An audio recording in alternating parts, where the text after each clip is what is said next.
Good morning, I am Nicholas and you're watching The Hot Topic. Today's hot topic is oil.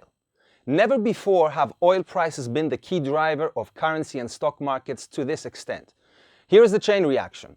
As oil prices drop, they drag with them energy stocks lower, which in turn drags the whole stock market lower, which in turn then drag currencies, especially commodity currencies such as the Canadian dollar and the Norwegian krona, even lower. Even the euro dollar is influenced by plummeting oil prices, since it is inversely correlated to the stock market performance. So when stocks drop, as they did lately, the euro dollar rises. What happened? WTI crude oil nosedived on a weekly basis by a massive 6% to $34.50 per barrel. Brent crude followed suit and also decreased by a, wait for it, 9% to $36.31 per barrel.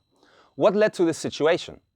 A report released on Thursday by the International Energy Agency, the IEA, highlighted the ongoing glut of crude oil in the global markets and forecasted that it will continue to weigh on demand levels.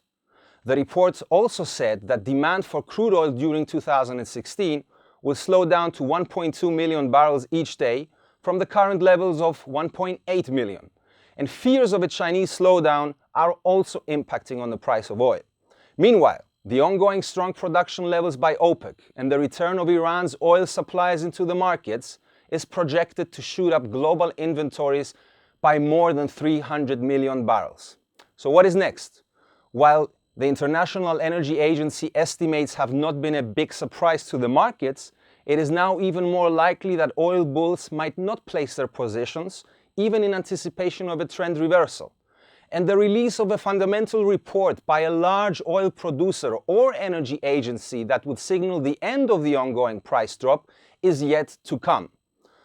So last week's report was just another sign that it could be a long way to go before we see a pickup in the price of oil. The major focus this week is undoubtedly the upcoming Fed meeting and interest rate decision due on Wednesday at 1900 GMT. Could a US rate increase push oil prices to apocalyptic low levels? Comment below and tell us what you think. And while you're there, click on the link to get your bonus. I am Nicholas and you have been watching The Hot Topic.